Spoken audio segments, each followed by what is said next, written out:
As this series between the Oklahoma City Thunder and San Antonio Spurs rolls into a pivotal Game 5, one thing you can take from it is how razor thin the margins are. One possession here or there can decide this series. And no more is that magnified than in the 5-man lineups Coach Donovan and Coach Popovich have been employing. If we examine the starters for each team, we'll see that the Thunder's first 5 have struggled, mainly on the offensive end, for a negative 5.1 net rating. The Spurs starters have clawed to a plus 4.5 net rating, but replaced Duncan with David West, and that 5 gets blitzed on both ends of the court. On the Thunder side, if they replace the offensively challenged Andre Robertson with the offensive decision challenged Dion Waiters, they are hammering the Spurs, as Waiters has surprised us all with his efficient shooting and energetic defense. With all that being said, and Game 4 in the balance, a game the Thunder could not afford to lose since falling down 3-1 with Game 5 in San Antonio basically spells death for them, Coach Donovan seemingly lost his mind. Employing the twin towers of Enes Kanter and Steven Adams together on the court and Russell Westbrook on the bench, the Thunder saved their season and could very well have solved the lineup conundrum to turn this series in their favor. To give you some context, this pairing had only played 127 minutes over 27 games during the regular season, and nothing about the metrics screams, try this and it will change your team's fortune. And to start the fourth quarter, this big lineup gave up 2 putbacks by the smaller Boris Diaw. However, Donovan stayed firm, and this is how the pivotal 14-2 run played out. A run that effectively ended the game as the Spurs could not get very close the rest of the game. It starts out with Kanter setting an ineffective screen and Diaw able to step up and help deny the pass to KD. This progresses into a post-up for Kanter, who gets very physical with Diaw, and though he clears out with his offhand, there is no call. David West reaches over and shoves him, and Kanter gets 2 free throws.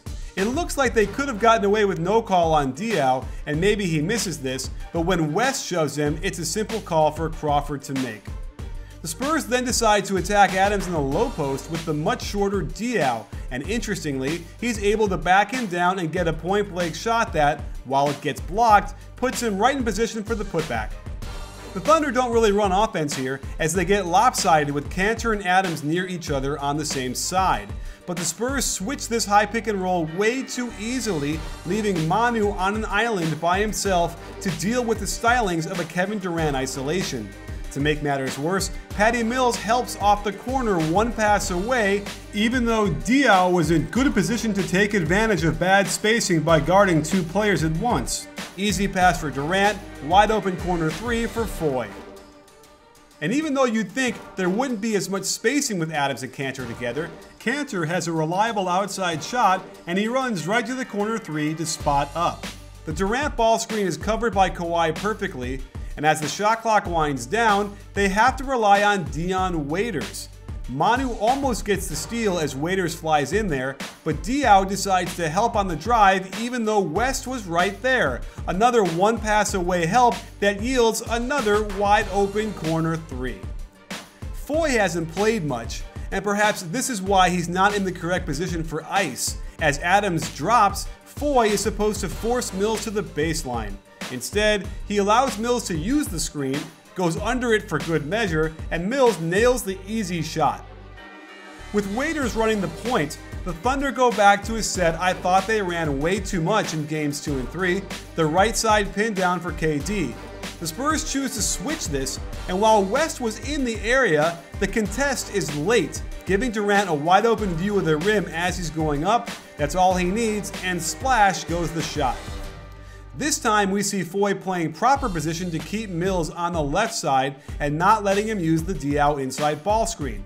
This opens up a closeout for Diaw to attack, but the spacing wasn't great since Kawhi was setting a pin down and ended up standing about 5 feet away from him.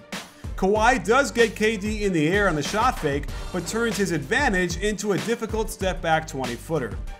Not much of an attack on the offensive glass by the Spurs, so the Thunder come down, spot Durant breaking to the wing, and Kawhi makes an uncharacteristic mistake, gambling poorly for this pass. not getting close and giving Durant a free gallop to the hoop, and West is forced to foul. To make matters worse for the Spurs, Durant misses the second free throw, but watch Diaw's poor box out, allowing Kanter great low post position. Both he and Adams keep the ball alive, and this sets up a mano-a-mano with KD out top. Sorry, I couldn't resist. The rest of the team spreads 4 across along the baseline, and KD just gets nasty with his jumper. The Spurs come down and run the loop for Kawhi, setting 3 straight screens for him across the court. Manu can't find him open before that third screen, and they flow into the secondary action with Mills on the right wing. Kanter decides to run at the shooter, pocket pass to West, and if he had waited a beat later, he could have bounced it to Diaw for a layup. Instead, the kickout gets a good look from 3, but Kawhi could not knock it down. With a 4-point lead, it was hard to believe they wanted to isolate Durant with Kawhi guarding him, and it was even more surprising that KD was able to rise up above the great contest by Kawhi to knock down one of the biggest shots of the game. And nursing a 4-point lead, a good ball screen by Durant forces the switch. And after a good ball movement, they find KD with Patty Mills on him in the high post.